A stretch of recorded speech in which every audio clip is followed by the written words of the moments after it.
seja bem-vindo a mais um podcast Viver Bem. Hoje vamos falar sobre a doença de Alzheimer, porque estamos no mês de fevereiro, fevereiro roxo, que é o mês de conscientização da doença de Alzheimer e de outras doenças também.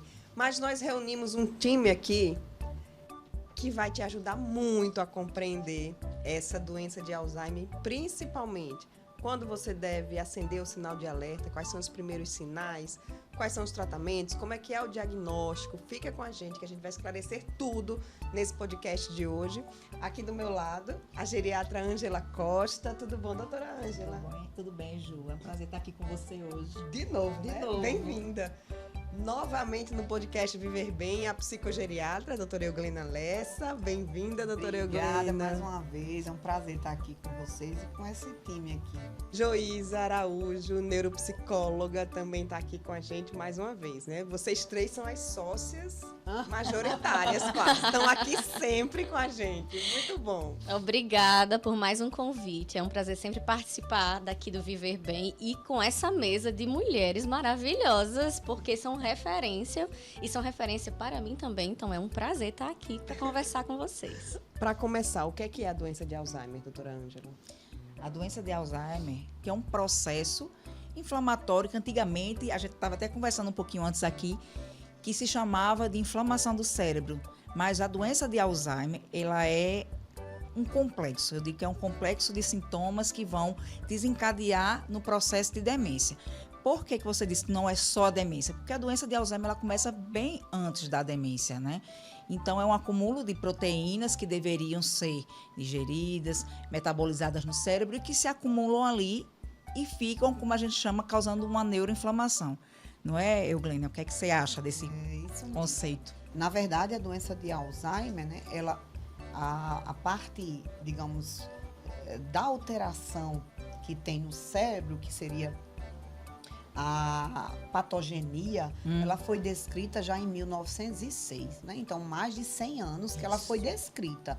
Mas como não se tinha todo o arsenal das características clínicas, ficou aquela descrição anatomopatológica, digamos assim, que foi feita por Alois Alzheimer, por isso que a doença tem esse nome. E alguns anos depois, porque ele descreveu o quadro clínico de uma paciente que na época tinha 51 anos de idade, bem jovem.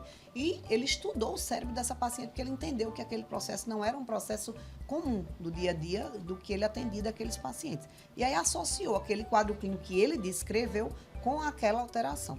E anos depois, né, e aí teve os médicos e outros pesquisadores que eram seguidores, né, de Alzheimer, por exemplo, que acabaram estudando novos casos semelhantes, né, e também submetendo aqueles casos anatopatológicos, que aí comprovou que aquelas alterações no cérebro que tinham eram semelhantes. E aí eles formaram uma entidade clínica e denominaram doença de Alzheimer. Então, por isso que a doença ela tem o quadro anatomopatológico, a alteração no cérebro, que é o acúmulo de beta-amiloide, principalmente, e uma alteração na estrutura da proteína tau, que é dentro do neurônio. Então, ela provoca duas lesõezinhas, uma fora do neurônio, é uma sujeira que eu digo, é a rua suja, que teria que ser varrida e limpa, e uma outra sujeirinha que é dentro do neurônio, né, que aí provoca uma inflamação, uma citotoxicidade, que é a morte celular. E isso vai levar à doença. Normalmente, a doença começa pela área do cérebro que é ligada à memória, né, que é o hipocampo. Mas nem sempre ela começa por aí, ela costuma começar por aí. Então, por isso que os sintomas que a gente tanto vê da doença tem muita relação com a memória. Então, as pessoas só pensam que estão com Alzheimer e que pode ser Alzheimer quando estão com esquecimento, quando não estão dando conta de lembrar. Mas não é só isso, né? Então, a gente precisa ressaltar aqui para que as pessoas entendam e busquem um acompanhamento, uma avaliação, quando não só as pessoas, principalmente as que estão envelhecendo, que é o principal fator de risco, elas tiverem não só alteração de memória, mas também alterações de comportamento, mudanças de personalidade. Uma pessoa que se comportava de um jeito, ou era ranzinza e ficou muito zen, ou era zen e ficou ranzinza, ou era seguro e ficou solto demais financeiramente. Então, algumas alterações, era muito alegre, passa a ser uma pessoa mais reservada, tímida. Então, é importante observar alterações também na orientação, às vezes nas questões do dia a dia, de não conseguir fazer uma coisa como fazia antes, ou com tanta perfeição. Então, essas questões, elas estão ligadas também ao diagnóstico precoce de demência, sintomas iniciais. E muitas vezes até os sintomas psiquiátricos, né? Que é a depressão, o isolamento, que é um diagnóstico diferencial, a ansiedade extremamente intensa, ou mesmo delírios. Tem pacientes que abrem o quadro com suspeitas, desconfiando que o cônjuge está traindo, que os paranoia, filhos estão roubando, né? que os empregados da casa estão lhe roubando. Então, algumas vezes, até esse extremo do delírio entra no diagnóstico diferencial das demências em fase inicial. Então, por isso que é importante atentar para essas queixas que vão além do esquecimento. Tem um momento na vida, principalmente das mulheres, quando chega ali a menopausa. E a mulher passa por muitas transformações e muitas vezes é associado, não, isso aí é um sintoma da menopausa. Pode se confundir aí, é um sintoma de Alzheimer nessa fase? É comum ter esses primeiros sinais durante a menopausa, nesse processo? Clinicamente falando, né? Eu, Glenda, pode complementar depois com a parte da psicogeriatria.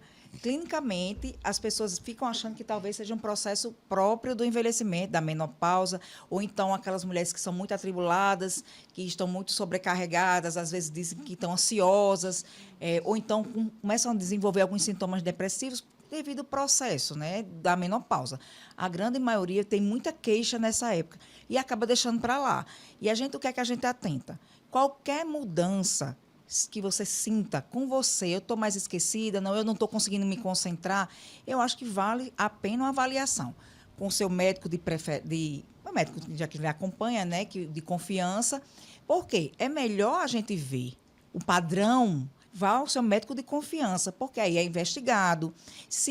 A gente faz toda uma avaliação metabólica, psicológica, psiquiátrica. Se não for nada, a gente segue acompanhando esse paciente e que esse paciente mantenha o acompanhamento. Mas, de repente, se você tem um padrão diferente de comportamento, o esquecimento que você não está dando conta, está lhe gerando ansiedade porque você mesmo percebe-se esquecido, ou se alguém, por exemplo, da família, que às vezes o paciente vem trazido por outra pessoa e não percebe a mudança, né? Então tem que fazer uma avaliação clínica do paciente e às vezes, muitas vezes a gente precisa que a família também venha junto, para a gente conversar justamente sobre essas alterações. Nesse período pós-menopausa é muito associado porque vem uma chuva, né, de mudanças na sua vida, né? E hoje, como a gente tem 1001 atribuições, que eu digo 1001 tarefas, realmente muita gente chega procurando. Mas o principal que eu acho aqui é que a gente não deve pensar só que Alzheimer é só esquecimento. Né? Eu acho que o Alzheimer é um tipo de doença hoje muito prevalente, mas que a gente tem que atentar para essas alterações de comportamento, que às vezes chega para o psiquiatra um pouco mais numa fase avançada. Por quê? Porque a pessoa está tão adoecida que fica, às vezes, perambulando de médico em médico e, às vezes, chega no psiquiatra para ter um diagnóstico. É verdade. Esse diagnóstico, né? A Joísa já participou aqui de vários podcasts e a gente sabe que a avaliação neuropsicológica é uma grande ferramenta para esse diagnóstico. Do Alzheimer também? Sim. Quando a gente pensa na neuropsicologia como essa área de atuação, a avaliação neuropsicológica é uma ferramenta extremamente eficiente e ela vai aliar a esse diagnóstico clínico um fator objetivo, um fator quantitativo que muitas vezes escapa da subjetividade do diagnóstico clínico. Então, algo que Ângela apontou que é extremamente importante. Existem situações que podem acontecer na investigação de quadros demenciais, por exemplo, como a doença de Alzheimer, da demência associada à doença de Alzheimer.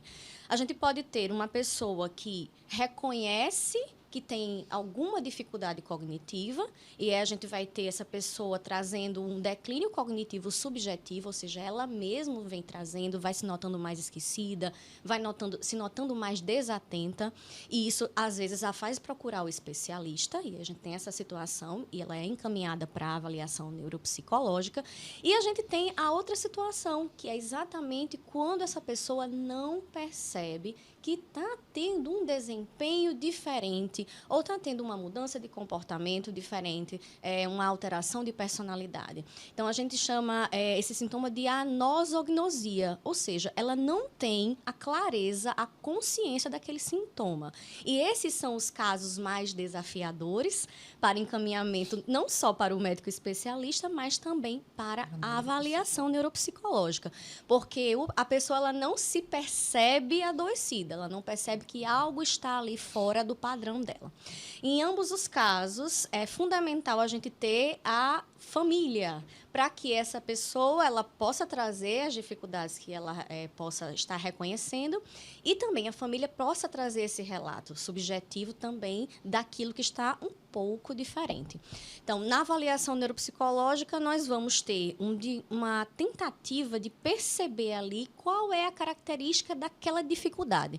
Porque eu posso ter uma fragilidade de recordar uma informação, ou eu posso ter uma fragilidade de foco atencional, eu posso ter um quadro depressivo que vai ter características que podem mimetizar um quadro demencial, ou eu posso ter Então, existem várias possibilidades para a gente pensar em diagnóstico diferencial e, finalmente, essa equipe fechar esse diagnóstico de demência tipo Alzheimer. Então, a avaliação ela vai ter parâmetros para reconhecer qual é o comprometimento da memória. Que tipo de memória está sendo afetada? Porque na memória, a memória que é mais afetada, mais comumente afetada na doença de Alzheimer, é a memória episódica recente. Ou seja, aqueles fatos mais atuais, aquele recado que a esposa deu, aquele estar recordando onde foi que eu fui no verão passado, onde a gente passou esse veraneio. Então, são esses fatos de memórias relativamente recentes, né? memória do episódio que ele passou, que essa pessoa passou. Então, essa é a queixa maior, é a caracterização mais comum da dificuldade de memória na doença de Alzheimer. Então, a gente vai ter aqui um perfil, o neuropsicólogo, ele vai investigar esse perfil de comprometimento para poder entender se isso coaduna com a hipótese diagnóstica. E, a partir disso, a gente vai começando a perceber se esse declínio cognitivo subjetivo, se ele se converte em um quadro objetivo. Ou seja, se nos testes, quantitativamente, eu vou comparar os resultados dessa pessoa com um grupo com características o mais parecido possível com ela, para poder perceber se ela está dentro daquele parâmetro considerado dentro do esperado para a idade. Então, a partir do momento em que eu consigo ver se isso se converte de forma objetiva, nós vamos ter aí mais uma outra dúvida para definir diagnóstico. Por quê? A gente tem o declínio cognitivo subjetivo, que ele, em 14% dos casos, em estudo longitudinal, por muito tempo, ele pode se converter em um quadro demencial. Então, se você tem uma queixa de memória, é importante procurar um especialista, né? Um ponto principal para você ter um diagnóstico precoce. Então, pensando nessa conversão para demência, a gente vai tentar entender se esses déficits, essas fragilidades, seja de memória, seja de orientação, seja de linguagem, porque muitas vezes a pessoa tem dificuldade de dizer o nome, isso é uma caneca, né? Ou então, o seu cabelo é castanho. Então, às vezes, essas palavras vão fugindo assim na conversa. E se essa pessoa ela tem uma boa escolaridade, se ela tem uma boa reserva cognitiva, ela é muito eficiente em disfarçar essas dificuldades. As estratégias. Estratégias para, né, disfarçar. Então, muitas vezes, a família pode não perceber. E aí um clínico, com esse olhar, ele vai conseguir identificar essas estratégias, que a gente chama de circunlóquios, ou seja, a pessoa dá uma volta gigante para poder ter tempo de pensar numa boa resposta e se safar daquela situação. Ou então uma substituição de uma palavra por outra. Isso aqui é uma taça, não é uma... Enfim, você entendeu o que eu disse, né?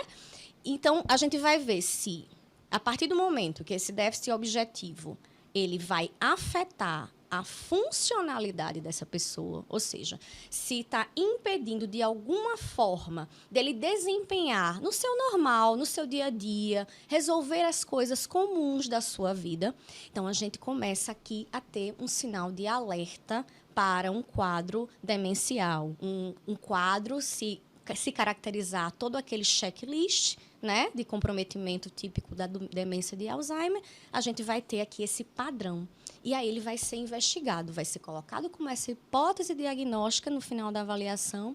E aí, muitas vezes, a gente vai reunir esforços num olhar multiprofissional para poder juntar com os demais exames e essa família ter essas informações para poder continuar no processo diagnóstico ou fechar mesmo o diagnóstico com o especialista. Que exames são utilizados? Tem avaliação neuropsicológica, mas tem exame de sangue? A gente já ouviu falar de exame de sangue, exame de imagem.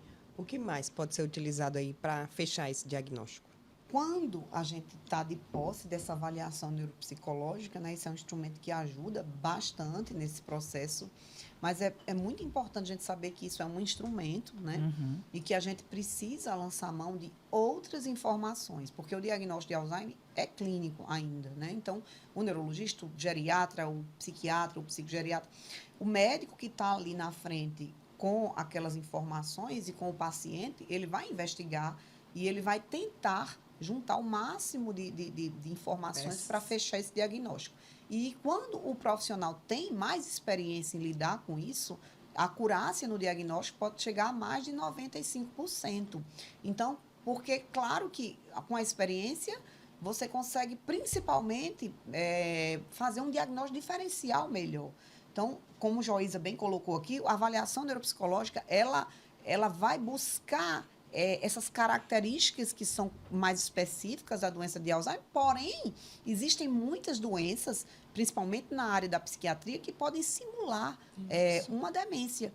E podem simular até em quase todos os sentidos, né? E até no aspecto motor, porque uma depressão, para você ter uma noção, hoje que é uma doença considerada neuro, psico, endócrino, inflamatória e imunológica, né? Então, ela envolve muitas coisas e pode impactar num comprometimento não só de memória, como na vontade de fazer as coisas, na capacidade até de andar, de se mexer.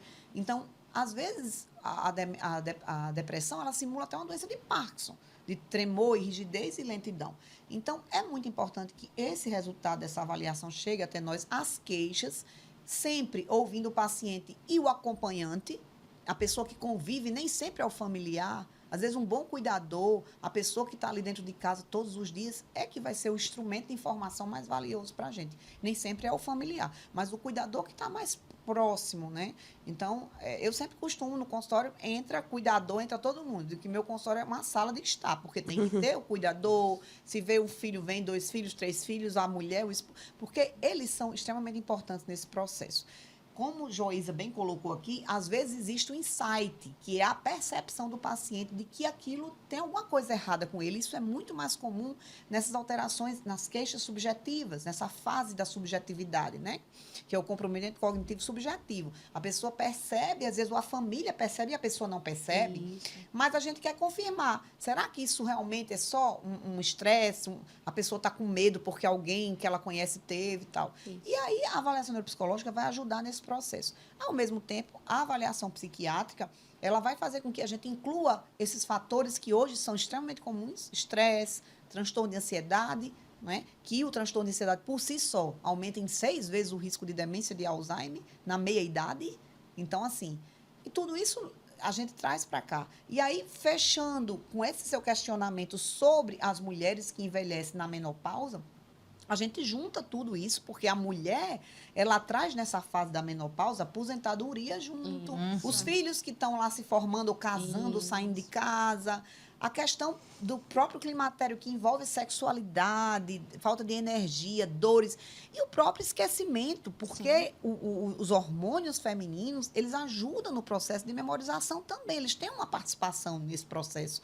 Então, na hora que a gente entra nessa fase, a gente pode sim ter uma queda no nosso desempenho cognitivo, e essa queda pode fazer parte do processo de envelhecimento. Ela pode ser normal até um certo ponto, mas ela precisa ser investigada. E aí é onde a gente lança essa questão de que, se você é avaliado precocemente, você pode ter um marcador. E esse marcador, as pessoas chegam no consultório querendo uma ressonância magnética. Aí eu quero uma ressonância para ver se meu cérebro é normal. E olha, a ressonância nem vai ser o melhor exame, porque eu sempre explico, antes de um órgão atrofiar, ele para de funcionar, Isso. né? Se você imobiliza um braço porque quebrou, você, no primeiro dia, não vai ver diferença se não tiver um raio-x. Mas depois de um certo tempo, a gente, olhando, vê que um braço está mais fino que o outro. O cérebro, antes de atrofiar, de aparecer na ressonância que a área da memória ou outra está atrofiada, ele vai começar a não funcionar bem. Então, na fase inicial, para mim, por exemplo, a avaliação neuropsicológica ela é muito mais relevante, tem um peso muito maior do que a ressonância. Isso. Eu tenho inúmeros casos de pacientes que vieram para mim de início com a ressonância totalmente normal Isso. e que eu bati o martelo no diagnóstico de Alzheimer com a ressonância normal, né? Entre aspas. E a avaliação foi muito importante. Então, acho que essa questão da mulher é realmente bem complexa. Ela deve passar não só pela psiquiatria, pela geriatria, pela ginecologia, e fazer todo esse check-up geral, acho que vale a pena. E ela até guardar aquilo ali como um marco para no segmento, né? Para que lá na frente, se isso progredir, essa queixa aumentar, essa capacidade de evolução do transtorno subjetivo e do cognitivo leve, que também pode converter, ele tem um percentual de conversão, né? A cada 2 anos, uma média de 20% a 30% dos casos podem converter. Então, é necessário, em alguns casos, que haja um acompanhamento mais rigoroso, para que a doença possa ser precocemente diagnosticada, porque precocemente diagnosticada, as chances de qualidade de vida são bem melhores. Eu queria complementar isso que ela fala, quando você perguntou por exames, as pessoas chegam muito realmente atrás do exame. Por que se pede um exame de imagem? Na verdade, a gente também está querendo excluir outras causas, né? Perfeito. A gente faz toda a parte metabólica, né? Porque 5% dos casos de demência são as demências reversíveis, que a gente gostaria que fosse muito mais esse percentual, né? Verdade. Então, na verdade, quando o paciente chega, a gente faz toda essa parte laboratorial e faz exames de imagem, porque já aconteceu, não é também exceção, mas também não é o mais comum. Aquele paciente que se desorientou, se perdeu quando você faz uma imagem, um tumor na cabeça, né? Verdade. Também acontece. É Então, o importante, porque eles mas porque a pessoa fez uma ressonância. Existem também, realmente, muitos pacientes que chegam com a ressonância normal, porque a atrofia de hipocampo vem mais lá na frente, Isso. como também, não só na doença de Alzheimer, às vezes a demência por uso de álcool, eu sei que eu tenho algum paciente, você vê um cérebro todo atrofiado, mas foi por uso de álcool, não é só a demência de Alzheimer. Então, quando a gente pega esse leque de exames laboratoriais ou de imagem, também a gente está excluindo outras doenças. Mas, como a Glena disse, o diagnóstico é clínico. Você chega com a ressonância normal, está todos os exames, você vai juntando, né?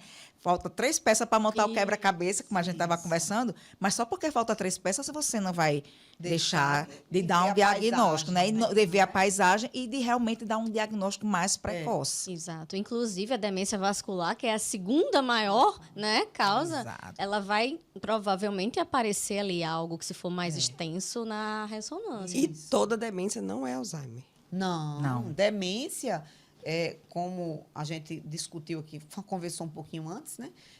Hoje, a demência, ela acomete em torno de 44 milhões de pessoas no mundo inteiro, né? E cerca de 70% desses casos são Alzheimer. Então, a gente tem mais aí uns 30%, digamos. Das outras Isso vai demências. variar de acordo com as regiões, né, os países, mas, em média, em torno de 30% são outras demências. E é muito importante que a gente saiba disso, como a Joísa colocou, a demência vascular, que é a segunda em tese, que hoje ela está muito acoplada aos quadros mistos, Exato. né? Então, os quadros mistos, que é uma mistura da demência de Alzheimer com a demência vascular, porque à medida que você envelhece, como a gente tem essa junção de fatores de risco, qual é o principal fator de risco? A gente vai falar um pouquinho sobre isso daqui a pouco, mas só antecipando que o principal é envelhecer. Isso. Né? Quanto mais você envelhece, esse, infelizmente, é não modificável. Isso. Eu não posso modificar o fato de querer envelhecer, porque nós queremos, né? Pelo menos eu quero. E aí, a gente tem essa questão de que, quando vai envelhecendo, a gente tem que lidar com essas adversidades que são mais a probabilidade são maior probabilidade de ocorrer, né? Então, na hora que eu tenho Alzheimer e vou ficando mais velha, eu também tenho mais chance de ter um problema vascular no cérebro, pelo envelhecimento, por uma doença cardiovascular, um diabetes, etc. E o contrário também, né? Então, tem as doenças de outras causas, as demências frontotemporais, corpos de Levy, né? Então, as demências que são relacionadas ao alcoolismo e outras causas. A demência também, existe demências que são secundárias, por exemplo, à doença mental em si. Isso. Então, eu tenho vários pacientes que a gente acompanha que tem história de doença mental de longa data, que tem esquizofrenia, transtorno bipolar, com várias internações, isso. com uso de medicações fortíssimas há anos. Elas demenciam também. Sim. E se fizeram a avaliação, estão lá demenciadas. Isso. Agora, é uma característica normalmente bem diferente da característica da demência de Alzheimer. Exato. E eu tenho visto muito isso, eu acho que é um cuidado que a gente tem que ter nesse diagnóstico diferencial que a Ângela bem colocou. Então, os exames têm que ser feitos, né? TSH, para ver a tireoide, B12. a questão das vitaminas, né? Porque se a gente tem 5% de probabilidade de reversão, a gente não pode deixar passar batido. Com certeza. Né? Porque são pessoas que podem melhorar bastante, de forma significativa. Então, vamos atrás desses 5% e afastando isso aí, a gente começa a pensar cada vez mais, né? De que Alzheimer você pensa em outras coisas. Não, eu digo, é Alzheimer? Não pode ser. Vamos pensar nas outras possibilidades. Demoniza o E a Alzheimer. gente vai, então, eliminando.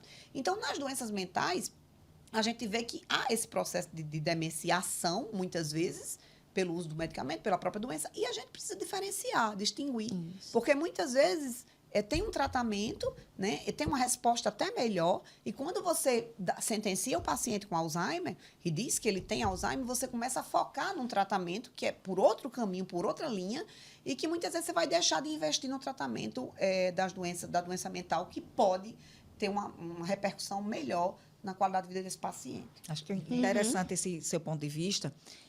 Chega uma paciente para mim, ela tem demência de Alzheimer, e a gente tenta medicar e não ajeitava, fazia catesia com os remédios, tudo. Eu disse, eu quero que você venha aqui com a filha dela, sem ela, eu quero que você venha conversar comigo, vamos lá.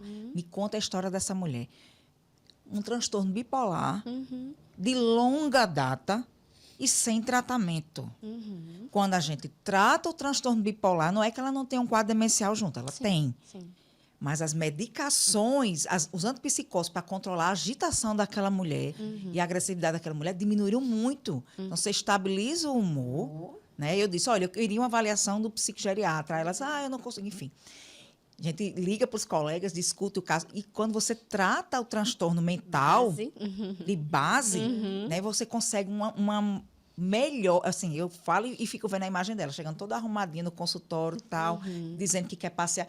Estabilizado o humor. Sim. Tem o quadro demencial dela, mas a importância de você fazer um diagnóstico correto, né? Certeza. Diferencial. É porque a anamnese, que é exatamente essa entrevista clínica demorada, minuciosa, você não está considerando aquela pessoa a partir dos 60 anos dela, você vai considerar a vida inteira dela, você vai fazer uma história da vida. E aí a gente já começa também a pensar sobre transtornos de neurodesenvolvimento, que muitos adultos agora têm a possibilidade de serem diagnosticados, porque não os foram na infância, e se você vai fazendo essa história clínica, você vai percebendo, nossa, tem tantas características aqui de um transtorno de neurodesenvolvimento que poderia ter sido acompanhado e seria a base, o transtorno de base, que muitas coisas foram acontecendo, e a gente sabe que, por exemplo, se a gente considerar o TDAH e até o próprio TEA, o autismo, estão começando a se descobrir que existe também uma maior probabilidade de se desenvolver um quadro demencial em algumas pessoas com esse diagnóstico prévio. Cada vez mais está estudando essa relação, né? Então, a gente precisa entender a história de vida inteira para poder saber aonde você vai intervir. E uma coisa relacionada com esse nome demência é bem curiosa, porque eu sempre coloco no laudo o nome, né, que é um nome que é bem grande, é bem assustador. As pessoas acabam com... Mas o que é isso, Joísa? Porque a gente, naturalmente, no senso comum, a gente fala sempre quadro demencial, uma demência. E qual é o nome que você coloca? O palavrão, né? Então, a gente usa a partir de uma classificação que é comum, né, às profissionais que têm que fazer esse tipo de investigação e chegar muitas vezes a esses diagnósticos, que é o transtorno neurocognitivo maior, no caso da demência. Então, muitas vezes eu tenho que colocar o termo explicar o que é, que de fato é um nome que se tornou menos depreciativo, digamos assim, porque muitas vezes o termo demência acaba sendo até usado de uma forma pejorativa, infelizmente, né? Então, a gente coloca esse termo para poder auxiliar na compreensão e que todos os profissionais entendam que aquilo está considerando um déficit funcional associado a um déficit cognitivo. Então, a gente tem essas oportunidades também de popularizar um pouquinho mais esses nomes, que eles são técnicos, mas eles podem ser conhecidos por todos, e aí vai facilitar até para ele procurar um profissional com um pouco mais de informação específica, né? Glenda, você falou da questão da estatística, né? 44 milhões de pessoas têm demência no mundo, que esse número até 2050 vai triplicar, chegando quase a 150. A OMS é que a gente atinja 150, o mundo atinja 150 milhões de pessoas com demência, né? De toda a etiologia, né? E 70% desses, Alzheimer. A tendência. Até 2050, veja bem. 2050 estaremos aí... triplicando o número de pessoas que existem hoje com essa doença. Por quê? Quais são as causas desse aumento? A gente pode fazer alguma coisa para não estar dentro dessas estatísticas? O que é que a gente pode fazer? Primeira coisa é que a população está envelhecendo, a expectativa de vida está aumentando. Então, realmente, esse é um número que vai crescer. Porque se você for puxar a expectativa de vida do século passado, talvez você não identificasse tanto, porque realmente as pessoas morriam mais jovens, né? Morriam antes do Alzheimer chegar. Isso. Então, tem um estudo que foi publicado já em 2020, ele teve a segunda publicação, se eu não me engano, 2017, 2020. Ele foi publicado no The Lancet. E ele fala sobre justamente os fatores de risco para a demência, né? De uma forma geral. E aí, ele traz, acho que 12 fatores, se não me engano, ao todo, 12 fatores que são os fatores que estão mais associados à demência, de uma forma geral, né? Nessas demências que estão atreladas à idade, inclusive. Então, a gente sabe que baixa escolaridade é uma coisa que está, né, bem presente. Aí a questão das doenças, a hipertensão arterial, eles trazem isso como fator de risco, a diabetes, doenças crônicas, né, degenerativas, que são mais comuns, trazem a questão das as questões socioeconômicas, né, quando são ruins. Isso. Eles trazem a questão do tabagismo, da inatividade física, dos hábitos alimentares, né, alguns tipos de dietas favorecem a dieta mediterrânea, a dieta DASH, que é voltada para a prevenção cardiovascular. Então, assim, trazem a socialização, né? A questão da redução da carga de estresse, a depressão como fator de risco. Sim. Então, tem fatores que são bem conhecidos. O alcoolismo. Agora, eu achei interessante, Ju, que numa revisão que a gente estava fazendo no final do ano, em dezembro, teve uma publicação de um trabalho no JAMA, que é um trabalho também, um coorte de acompanhamento de fatores de risco, que foi feito por uma década, em média, né? Com mais de 300 mil pessoas nesse estudo. E eles chegaram... E esse foi um estudo para fatores de risco de demência precoce, pré-senil, que eu achei muito interessante, né? Que é uma das coisas que eu tenho muito medo, né? Porque meu pai teve uma demência precoce, e aí a gente está sempre ali buscando. Então, eu achei interessante que, para a demência precoce, eles lançaram 15 fatores de risco, definiram, né? E esses 15, tem alguns que não estão nessa lista dos fatores de risco para a demência, de uma forma geral, porque a demência também iniciada depois dos 65, a demência de início tardio. E para a demência de início precoce, eles trazem a baixa escolaridade, está nos dois, né? Aí eles trazem diabetes também, trazem doenças cardiovasculares, AVC, que é risco, e trazem algumas coisas que me chamaram muita atenção, que é a dificuldade na apreensão plantar, dificuldade, a perda de força nas mãos, né? A questão a gente chama de hipotensão ortostática, alteração da pressão quando você senta ou levanta, né? É um fator de risco para a demência precoce, né? Pré-senil, antes dos 65. Ele traz também alcoolismo, e eu vou ter que revelar aqui que ele traz também a abstinência pelo álcool como fator de risco, o que é muito interessante. Então, beber de forma descontrolada faz mal, mas também, pelos resultados desse estudo, não beber, a pessoa ser abstêmia também seria um fator de risco para demência precoce. Aí eles questionam, né? Os autores do estudo até questionam, pode ser porque existem várias coisas que a gente poderia pensar, né? É porque a pessoa abstêmia, a pessoa que bebe pouquinho, por exemplo, socialmente, normalmente tem uma vida social mais, né? Se Interage com comunica outras mais, pessoas, interage, sai de relaxa. casa. Aí eu já devaneei, né? O álcool tem um efeito benzodiazepínico intrínseco, então, de certa forma, relaxa, consegue tirar o estresse um pouquinho. E também aquelas pessoas que têm uma comorbidade mais grave, um diabético, um hipertenso, um cardiopata, costuma não beber. Né? Então, se ele não bebe, mas ele é cheio de comorbidade, certamente ele vai ter um risco maior também de demenciar. Então, tem esses viés, mas saiu como fator de risco também você não beber nada, né? Outra questão é o déficit de vitamina D, saiu como fator de risco. Agora, gente, não é esse déficit de vitamina D que as pessoas hoje estão aí alucinadas, porque tem uma vitamina D de 40 e ela tem que subir para 50, para 100. Não é isso, né? O déficit de vitamina D que tem nos estudos é uma vitamina D abaixo de 10, né, nanogramas, aquela dosagem que a gente vê lá, e abaixo de 10 é que seria a dose de risco para demência.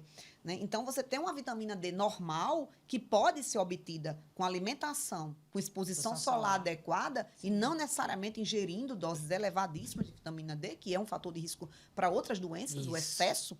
Então, esse nível, acima de 10, você já estaria fora do risco, em tese, né? Outra coisa é uma PCR alterada. Quem vive com PCR elevada teria um maior risco de demência precoce também, né? Que avalia São o alguns risco fatores que eu achei também, né? bem interessante de destacar para a demência precoce, que essa que ocorre antes dos 65 anos, que esta que tem um percentual de envolvimento genético maior, porque uma coisa que as pessoas também perguntam muito é se minha mãe teve ou meu pai teve, eu vou ter, né? E nós sabemos que a maioria das demências que existem no mundo, elas são consideradas esporádicas, ou seja, não tem uma relação direta com uma causa genética, né? Não é de pai para filha herdada. Porém, a gente sabe que essa forma também existe um gene que você pode carregar que vai favorecer, mas não vai determinar. Eu posso ter o gene e você. E eu tenho uma vida regada, tranquila, e nunca vou desenvolver. E se você tem o mesmo gene que eu, mas você bebe, fuma, né? Vive aí exagerando, tal, estressada, sem dormir, deprimida, isolada, não sai de casa. Diabetes, não lê, não estuda, faz nada. Então, isso vai lhe demenciar, porque você tem esse gene.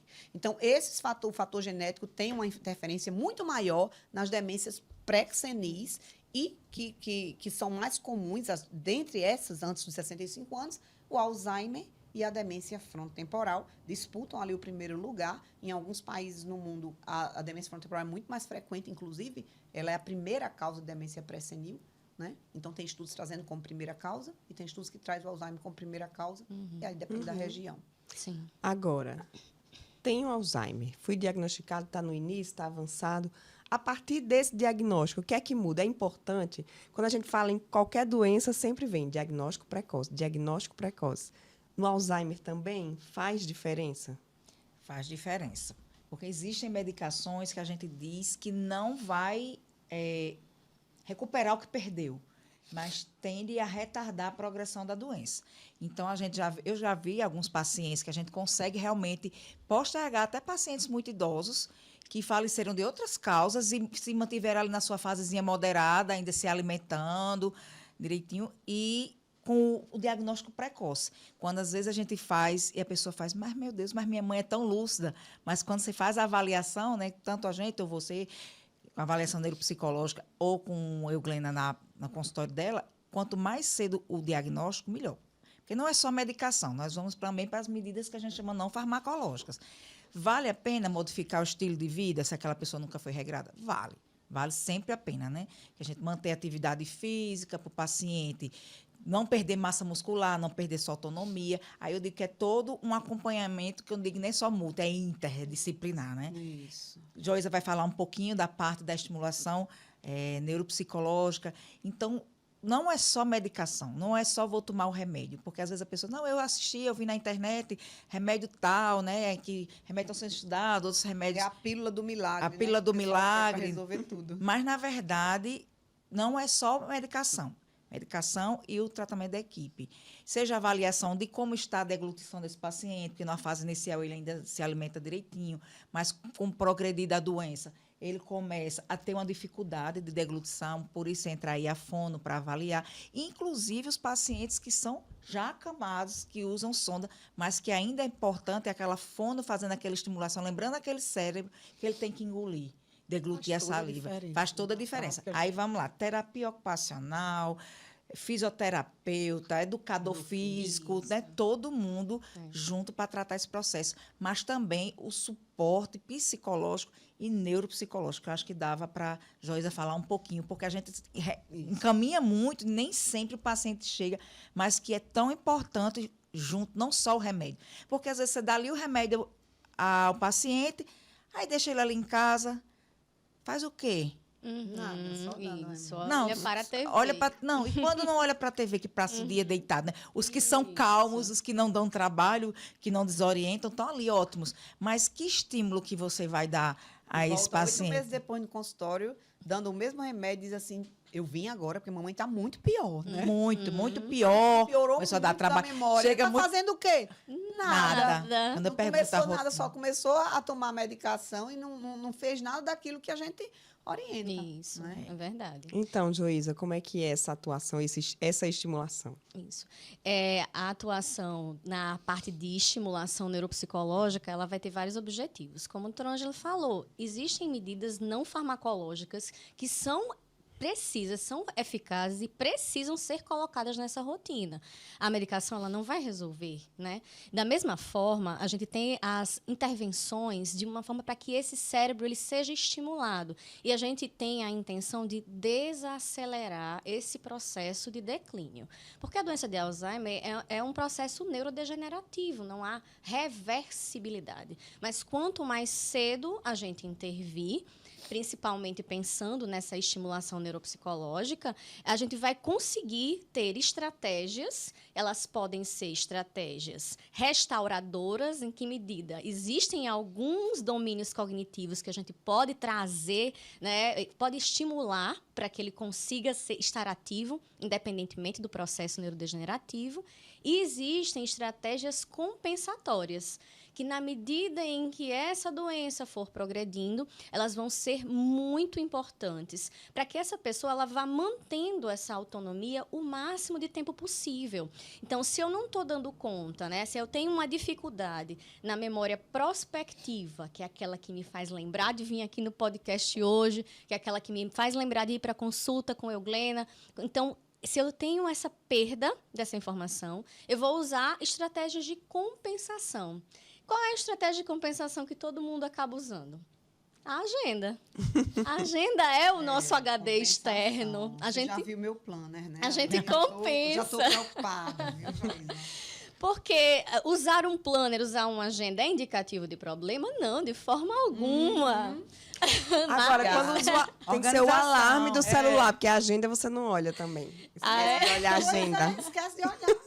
Então- Eu vou pro consultório, deixo a agenda no consultório. Chega em casa, cadê a agenda? Tá no consultório, chega em consultório, tá em casa. Por isso que a gente vai tentando encontrar essas estratégias. É um jogo de cintura, mas quando a gente pensa num programa da estimulação, que ele é um programa, ele é individualizado para aquela dificuldade, para aquele perfil de comprometimento. Então, a gente vai traçar em conjunto metas, objetivos dessa estimulação neuropsicológica para poder tanto o paciente como a família, como o terapeuta que também está, né, participando, é uma dança, todos têm que ser, né, têm que estar participantes para poder a gente entender quais são as estratégias que a gente vai priorizar, quais são os domínios cognitivos que ele precisa de mais suporte e quais são as compensações que com o decorrer do tempo vão fazer sentido para a vida dele.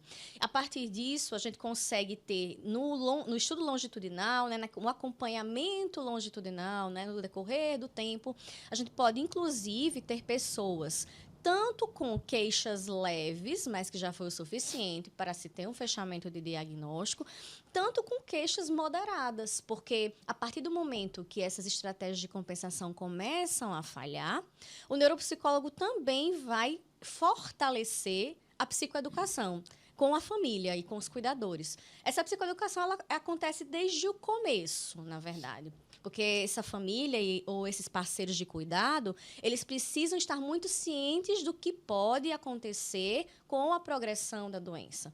Por mais que a gente não saiba exatamente como vai progredir, porque é muito variável, mas a primeira parte é ser informado. Você estar consciente do que pode acontecer enquanto parceiro de cuidado, para poder você conseguir estar preparado emocionalmente e tecnicamente para dar suporte a esse familiar e também dar uma devolutiva adequada para o médico e para a equipe multiprofissional que acompanha. Abre aspas, o que é que pode acontecer nessa evolução? É interessante que, às vezes, Ju, os pacientes perguntam para a gente, a família chega e diz, não, eu já comprei um quebra-cabeça para ele, tá pintando, tá fazendo palavras Mandala. cruzadas, entende?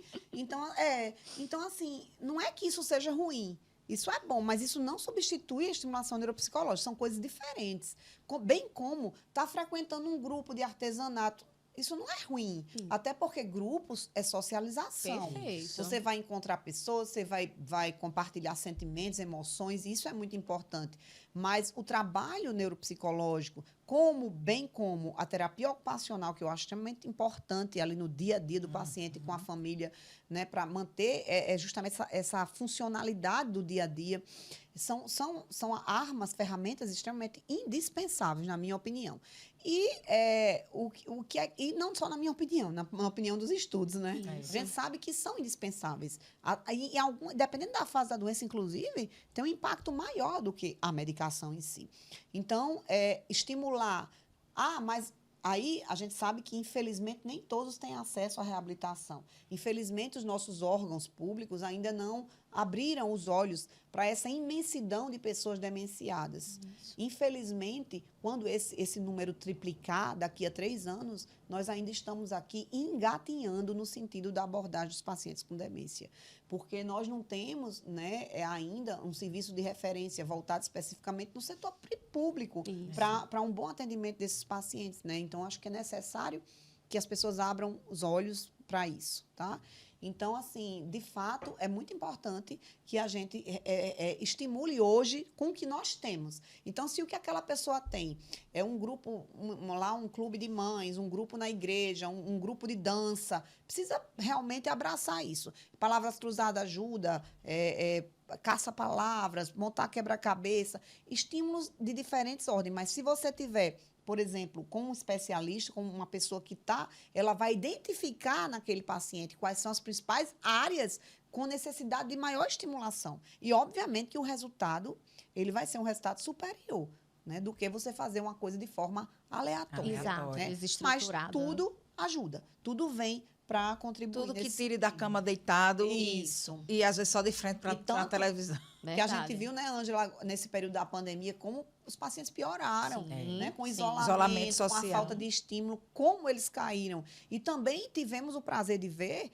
muitos recuperarem, não é? Então, eu tive e tenho, graças a Deus, esse prazer de ver um paciente que estava lá trancado, até em delírio de tanto ficar trancado, sair hoje, né, e começar a se exercitar, a sorrir, a brincar, a voltar a ter uma cognição o melhor possível. Dentro do possível. Dentro do possível. Eu acho que isso é... Doutora Ângela, nessas fases do Alzheimer, começa com a mudança de humor e essa evolução. O que é que acontece? Não, que pode acontecer, né? Eu sei que, como o Joísa estava falando, é de pessoa para pessoa, mas... Se a gente for para o livro, ele vai dizer que você tem uma fase pré-clínica, uma fase inicial, uma fase moderada e uma fase avançada.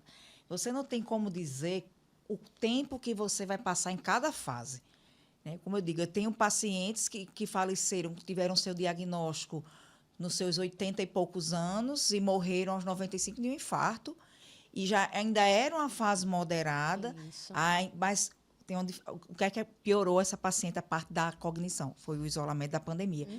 Essa paciente em específico, ela ia para a hidroginástica dela, ela tinha um grupo de dança, então a gente via que ela era bem ativa. Então, o que é que poderia ser uma fase inicial, enquadrar? É só esquecimento? Às vezes não, às vezes é um autocuidado, que perdeu aquela pessoa que era bem cuidadosa, começa a ser mais desleixada, às vezes vai para a casa de uma filha e não lembrou de colocar na mala as calcinhas, né? Isso é uma coisa que lhe chama a atenção. Às vezes, o próprio esquecimento não aparece tanto. Às vezes, vem uma mudança de comportamento. Então, é uma coisa muito tênue. Humor, depressão. Então, Então, a gente falou aqui desses sintomas bem iniciais, né? Que podem ser diferentes. aí a doença, ele faz assim, mas eu estou em que fase? Para poder saber como eu estou. Olha, a doença vai avançando. Eu acredito que quando o paciente vai perdendo a capacidade já de comer, né, a capacidade de discernir alguma coisa, essa fase inicial é muito sutil e às vezes, existe um conflito dentro da própria família. Irmãos que não acreditam num diagnóstico. Não, mamãe é lúcida, mamãe não tem, não, é lúcida, né? Acontece muito. Então, assim, essa fase inicial ela é bem Ela complicada. lembra de tudo do passado, né? Ela Isso, lembra de ela lembra coisas de da tudo, infância da dela. Eu digo, mas é exatamente assim isso. que a doença Isso. esquece do presente, das coisas recentes e lembra Muito do passado, né? Até Aí, acentua. A doença ela vai avançando e o paciente vai... Eu digo que não é nem porque ele não sabe mais, né? Às vezes até esquece um pouco de comer, guarda aquela comida na boca, fica ali na frente daquele prato. Isso aí já é um alerta, Falta né? de iniciativa. Falta de iniciativa. E quais são as fases mais temerosas, que no caso é a fase avançada, né? Quando esse paciente já realmente não tem mais condição nenhuma. Na fase já moderada, ele tem que ter um suporte de terceiros, né? A gente já orienta a família a questão de você tomar responsabilidade sobre aquele paciente. Não, mas ele é lúcido, eu ainda vou fazer uma procuração. Não. Diagnóstico de Alzheimer não pode mais fazer procuração, né?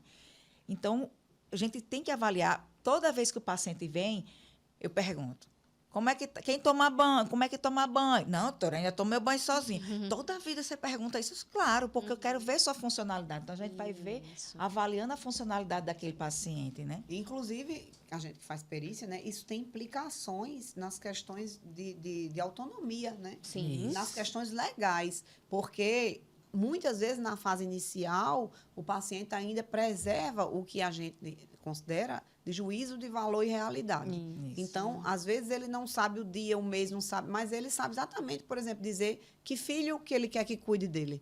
Eu quero, doutor, eu quero passar tudo para essa minha filha, porque ela é meus pés e minhas mãos e tal. Então, é importante que a gente, enquanto profissional, também saiba ter sensibilidade, identificar até onde o paciente ele pode decidir, né? Porque aí, quando a gente vai determinar uma incapacidade cognitiva ou mental, aí a gente entra no âmbito de dizer que aquele paciente, em um determinado momento, ele vai evoluir inevitavelmente. Se ele tem um diagnóstico fechado, como a doença de evolução inexorável, ela vai evoluir, né? E ainda não tem uma cura.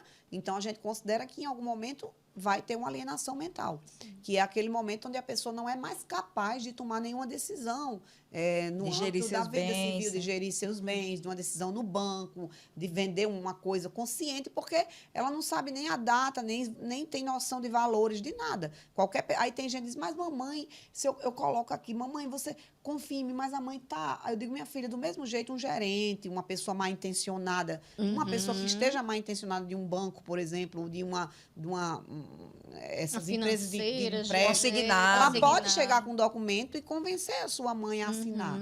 Aí você vai vir aqui para eu reverter, para eu dizer que ela não estava sã. Então, assim, os riscos, a gente tem que ponderar essa questão, porque às vezes, né, o que pode ser ruim pode se tornar um problema maior se a gente não enfrentar, encarar aquela coisa. Porque muita gente, eu quero preservar, eu não quero que ela passe por isso. E às vezes ela pode passar por uma coisa pior. A família inteira, inclusive. Então, é muito importante que a gente trabalhe essa questão das emoções da família e do cuidador, Juliana. Suporte. Que aí é onde entra essa questão da importância da família, de quem cuida e quem é responsável. Porque hoje, a gente tem como tratamento, né, como a gente discutiu um pouquinho antes, realmente, eu não tinha esse interesse do diagnóstico tão precoce, até por uma certa angústia de não ter o que fazer.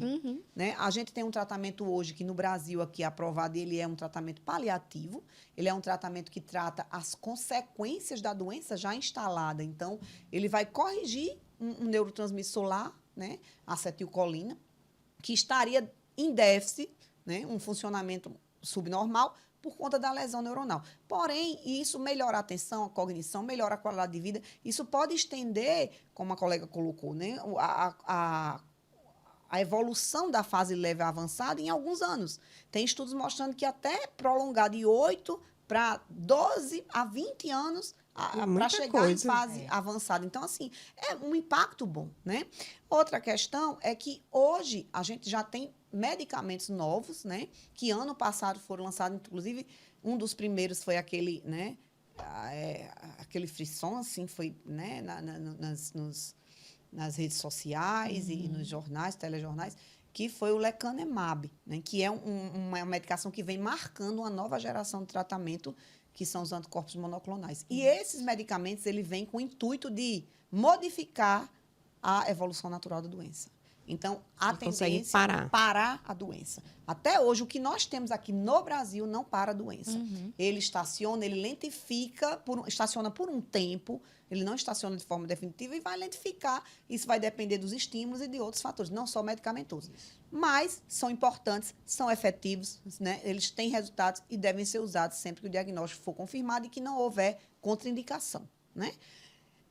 Então, quando a gente tiver atualmente com esse novo tratamento, o diagnóstico precoce passa a ser muito importante, não é? Então, eu hoje, por exemplo, no meu consultório, eu agrego, então, até os pacientes com queixas jovens de 30 ou 40 que estejam com queixa de esquecimento, eu hoje uso, além da avaliação clínica completa, a gente já usa inteligência artificial, né? A gente está fazendo alguns testes de inteligência artificial também para corroborar esses déficits, Joísa, já bem precoce.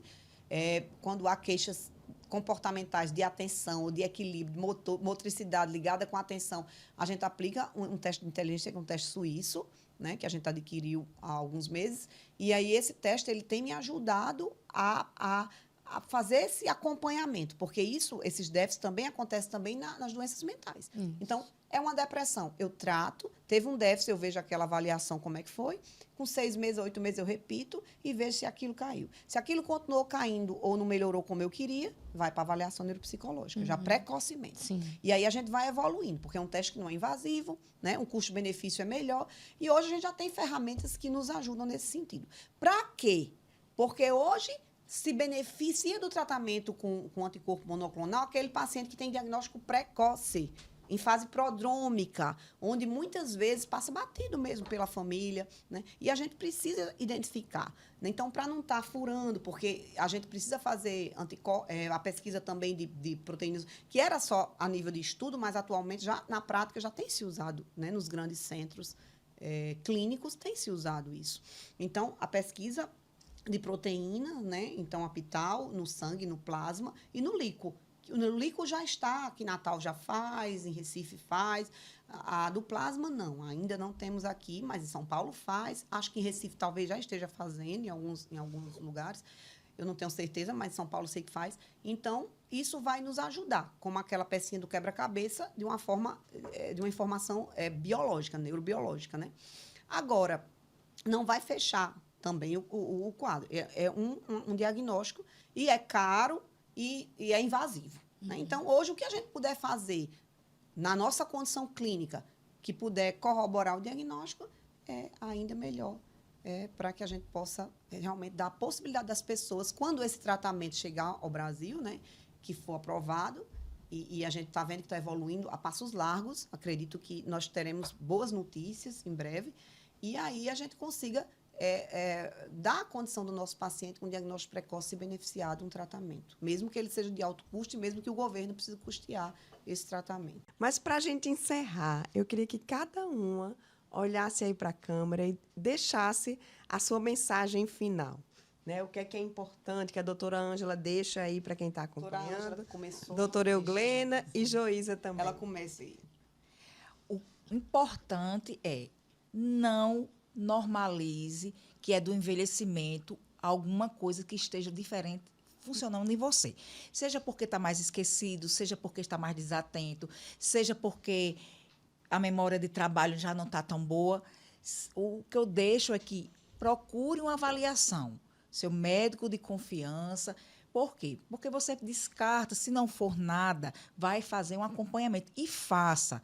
Porque, às vezes, o paciente vem, a pessoa vem, a gente faz aquela avaliação daquele status normal para aquele período, e às vezes o paciente só volta anos depois. Então, a gente perde o início do sintoma, se é que a doença vai aparecer. Então, o que eu deixo aqui de mensagem é, como a Euglena falou, quanto mais cedo a detecção precoce, mais a gente vai ter artifícios, medicação e medidas não farmacológicas para tentar evitar. Então, se você está sentindo alguma coisa diferente, é ansiedade, eu estou esquecida porque eu estou sobrecarregada, não custa nada passar com avaliação com o seu médico. Seja o psiquiatra, seja o geriatra, seja um clínico de sua confiança, mas não deixe passar. É melhor a gente saber que está normal do que você normalizar o que é do processo de envelhecimento anormal. Uma mensagem que é muito importante para a gente finalizar é reconhecer que existem fatores modificáveis que podem ser promotores de saúde e, por consequência, fazer com que a gente tenha um menor risco de fatores de quadros demenciais, por exemplo, como é a demência de Alzheimer. Então, a gente tem algo em nossas mãos que a gente pode colocar no nosso dia a dia e que pode promover a nossa saúde física e mental, e que existem muitos estudos, inclusive um estudo que acompanhou várias pessoas no decorrer de muito tempo, e se você colocar uma inserção de 2, 3, 4, 5 hábitos considerados saudáveis, você vai ter uma redução muito significativa do risco de desenvolver um quadro demencial como o Alzheimer. Então, a gente precisa pensar em focar no agora. Então, uma alimentação balanceada, o exercício físico regular, a estimulação cognitiva constante, que é necessária se manter, independentemente se você se aposentou, independentemente se agora você está em casa, você precisa manter a sua mente ativa. Então, fatores assim são dentro do que a gente pode fazer no hoje. Então, essa é a mensagem. Se você conseguir promover saúde para você e também para os outros, através dessa informação. E aí, através disso, você também vai procurar um especialista de uma forma muito mais segura, sabendo que você fez a sua parte também para ter mais saúde. Doutora Euglena. Bem, a minha mensagem hoje vai ficar principalmente para aquelas pessoas que já estão com alguém em casa com diagnóstico de demência, de Alzheimer ou qualquer outra demência, que não tem essa expectativa de cura para agora. Porque a demência é uma doença que acomete não só o paciente, mas toda a família, todas as pessoas que estão em volta. É uma doença que realmente, ela se expande no âmbito. E a gente vê no consultório que há uma angústia muito grande. As pessoas precisam de informação. Uma vez que você tem alguém com demência, se informe. Busque informação de qualidade. Sigam os sites de qualidade, os sites da ABRAE, Associação Brasileira de Alzheimer, né, das associações internacionais de demência. Busquem informações de qualidade com os profissionais que vocês confiam. Não se desesperem, porque diante de uma doença que não tem cura, as pessoas se desesperam, elas ficam frágeis, e a fragilidade torna você suscetível a cair em indicações e recomendações que não são confiáveis. Hoje nós temos muitos estudos para muitas coisas, então medicamentos que devem ser utilizados. Eu não sou contra medicamentos que possam ser off-label em algumas situações extremas, de forma alguma, mas nós precisamos, se nós temos uma evidência para certa situação, se nós temos medicamentos que são efetivos naquela situação, eles devem ser usados. Então, as pessoas hoje ficam buscando milagres e, às vezes, elas submetem seus familiares a constrangimentos, a desgastes, no momento em que ele precisa muito de amor, de carinho. Você gasta suas energias investindo em um milagre, em uma situação que não vai ajudar, às vezes, com gastos financeiros, com exaustão física e mental para o paciente e para a família, e você não dá o que ele realmente precisa nesse momento que nós temos hoje de evidência: amor, carinho, atenção. Porque eu costumo dizer para os meus pacientes sempre, o paciente com demência, ele não sofre o quanto a gente, enquanto familiar, sofre. Porque em algum momento ele vai esquecer que está demente. Então, o que ele vai lembrar é que ele é amado. Ele vai lembrar se ele gosta do cheiro. Ele vai lembrar se ele gosta de um abraço. Ele vai lembrar, muitas vezes, de uma canção que vem lá do fundo do poço. Então, se ele está sorrindo, é como uma criança. Se você pega uma criança de 2 anos e dá um brinquedo para ela, ela vai ficar feliz. se você canta, se você abraça, se você beija.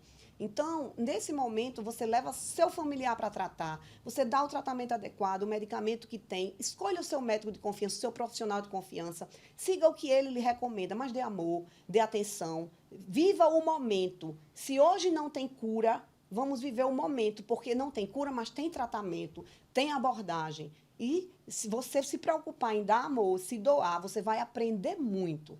A demência, ela pode trazer, sim, seu lado bom. A união da família, a compreensão, a paciência e uma evolução que eu acho que todos nós precisamos em vida. E é isso que eu recomendo. Muito amor, muito carinho e dedicação com esses pacientes. Olha aí. Falou a médica que acompanha vários pacientes e que viveu isso na pele, né? Sentiu na pele, né? Eu emociono um pouco porque quando meu pai teve o diagnóstico de demência, eu, por trabalhar na área, né, eu fui muito cobrada. Né? Então, fui cobrada pela família, alguns queriam que eu levasse para a Europa, para outras instituições, e assim, é muito angustiante quando a gente pesquisa, a gente vai na fonte, a gente tem contato com os colegas, a gente vê que não é assim. Então, a nossa decisão foi dar amor, foi dar carinho, foi dar toda a assistência que ele podia ter, né? E eu tenho certeza que hoje nós temos essa sensação de dever cumprido. E eu aprendi muito como meus irmãos, minha mãe, todos nós aprendemos e nós crescemos juntos. Então, a sensação que a gente tem é de dever cumprido. E isso é muito bom, sabe? Muito bom. Infelizmente, eu gostaria que tivesse tido a cura. Não teve, mas talvez tenha tido cura para outras coisas. Né? E Com aí, certeza. A gente não tem explicação. Verdade. Né? Doutora Euglena, Joísa Araújo, doutora Ângela Costa, muito obrigada. E eu tenho certeza que nós ajudamos muitas pessoas aí nesse podcast de hoje. Muito obrigada. Obrigada a Sim, você, gente, obrigada. por acrescentar aqui. Com certeza. E a gente, é muito bom quando a gente está aqui conversando com pessoas que realmente vivenciam e sabem exatamente, né, como que é desafiador. Sim. E força para vocês, coragem, para que a gente possa continuar nessa luta com muito amor. Eu acho que Os profissionais cultivando esse amor e transmitindo essa confiança para a família, para os parceiros de cuidado, porque a gente sabe que, em última instância, é todo mundo junto, todos de mãos dadas, para poder possibilitar esse cuidado da melhor forma. Então, muito obrigada mesmo pelo espaço. Eu costumo dizer que, realmente, o Alzheimer não é uma doença do paciente, né? É uma doença da família. E quanto mais essa família conseguir, porque não é fácil, você mesma disse que sou da área, fui cobrada, como é que é difícil você gerenciar uma família que cobra uma posição, que quer o melhor, que quer a pílula mágica para que tire a doença, né? Que não é fácil receber o diagnóstico. Então, assim, eu que agradeço a oportunidade aqui de estar com as meninas aqui, né, nos atualizando, nos conversando e sempre aprendendo. As meninas, eu gostei. As meninas, vou me juntar. Deixa eu só... Também gostei.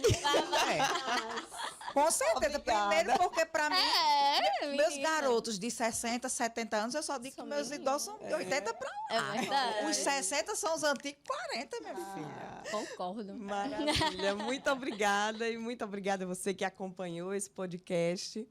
Compartilha aí com quem você conhecer, que a gente viu daqui a 30 anos, menos de 30 anos, 2050, serão quase 150 milhões de pessoas com demência no mundo. E a gente precisa fazer a nossa parte, precisa divulgar essas informações para que as pessoas adotem esses hábitos saudáveis que a gente fala tanto aqui no Guia Viver Bem, que a gente possa levar para a prática mesmo, todos nós. Estou falando para mim também, viu? Tchau, obrigada.